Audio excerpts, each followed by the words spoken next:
Hi guys, welcome back. My name is Vaipo. We're going to be doing another cast for you guys. This is going to be NightEnD versus TLO.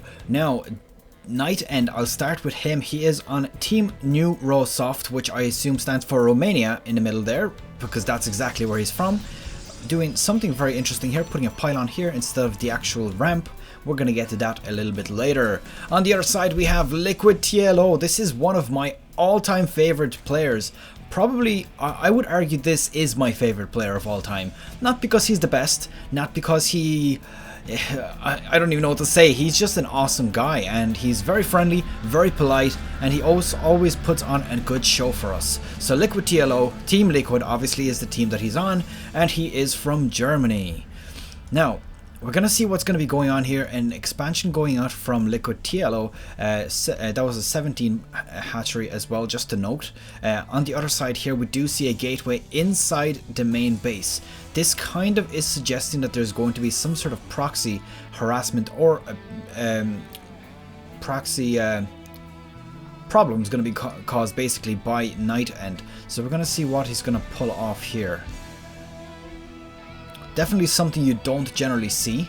Although on the other hand, he is preparing for a Nexus here, so definitely something that I wouldn't really consider. Maybe he just thinks that TLO is going to be extremely polite and not do any sort of Zergling run by, but that unfortunately is not how the pro scene works. You might be polite, you might say good luck, have fun, but you certainly would not go easy on your opponent, particularly when this is your job. So a spawning pool now down, and this is quite normal as well at the moment. It seems that basically the way Protoss is currently working, you as a Zerg, you don't really have to expect many early rushes. Yeah, you might see the odd Zealot rush, but they're so messy that they're just disgusting. You don't really want to do a Zealot rush in any form of way, because if it doesn't work, you're pretty much toast after that. So what Zerg decide to do quite often now is just open up with a triple hatch at the very beginning, right before the pool. This works out quite well because it lets you pretty much bring up your economy to a ridiculous level before the Protoss even has two bases fully saturated. And as a Protoss player, it can become quite dangerous if you don't do any harassment on it, because of course you never want to let a Zerg run rampant. So this is going to be spotting the second gateway here. No up tech as of yet. Attacking these rocks, which is a little bit interesting. Not quite sure why he's doing that as at the moment. Doesn't particularly make much sense to me. Let's see what we have here. We have a Stargate coming up, so probably going to see a few oracles coming up here.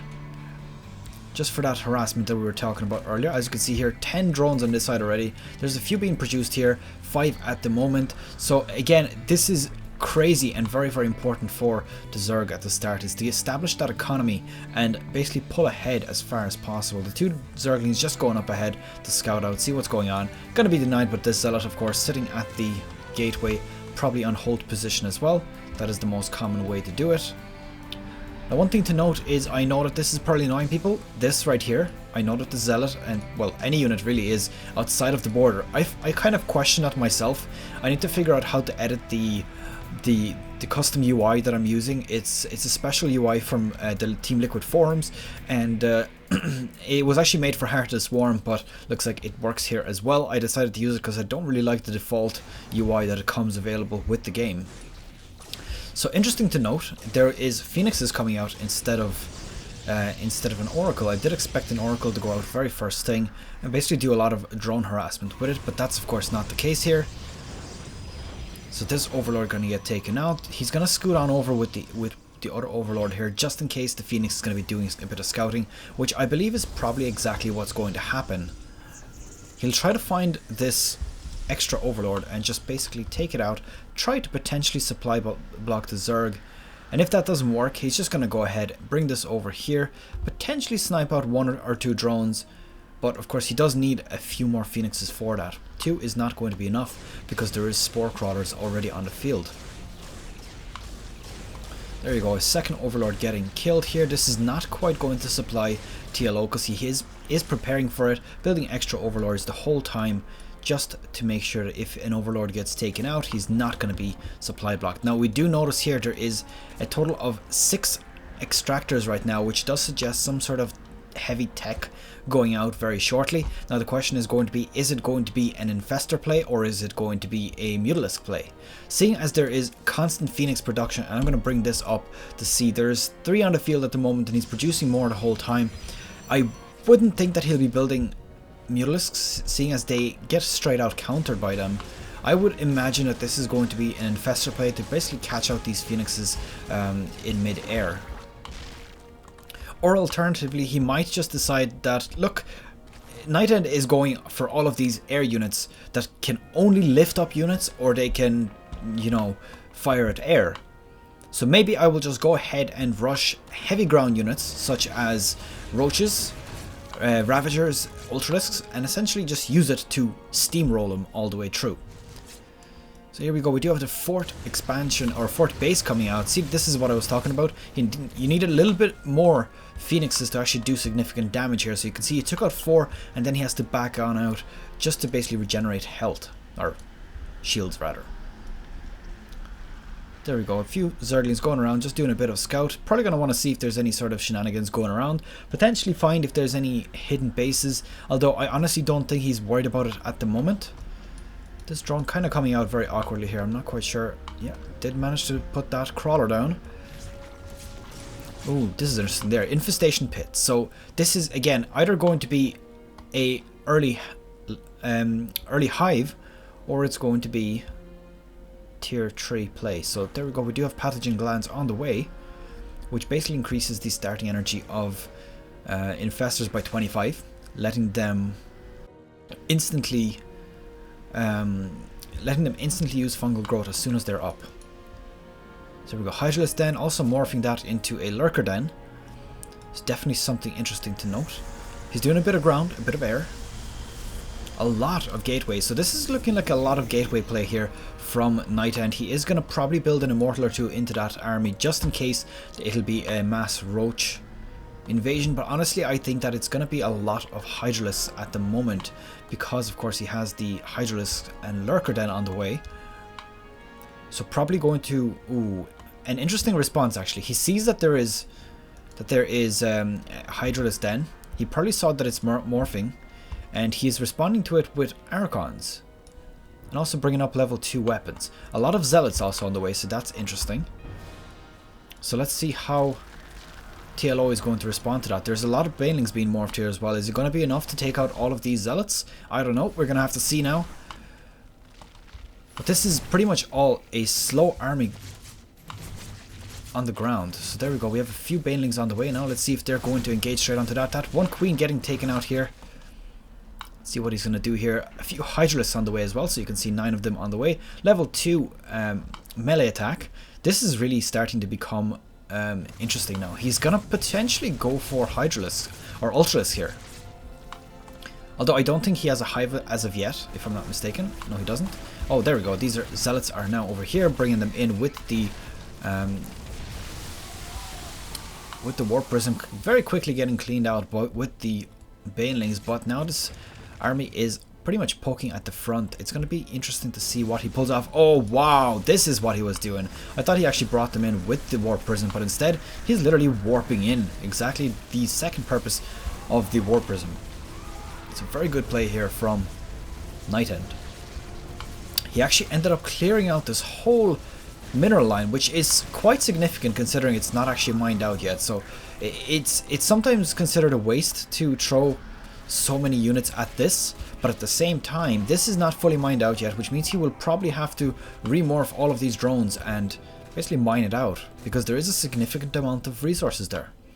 So I suppose in regard to what I just said, it is worth it. 19 drones, definitely worth a trade. You could have also, I mean, TLO could have potentially moved them away, unfortunately did not.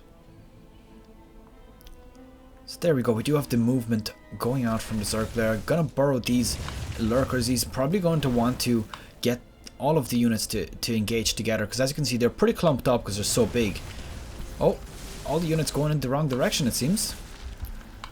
just breaking a bit of the shields here. There's about a third of those units losing their shields at this point. Oh, this is going to be significant now. Fungal growths are going to be going down. Lurkers have already buried. More fungal growths going down. I'm not sure if TLO has enough units to survive this. There's a lot of Archons here. There's 6 of them in total, and he's going to have to back off now, because if he keeps engaging this, he will be losing pretty much every one of his units without doing any damage himself. These Zealots are going to catch up to these Infestors, which is a little bit unfortunate.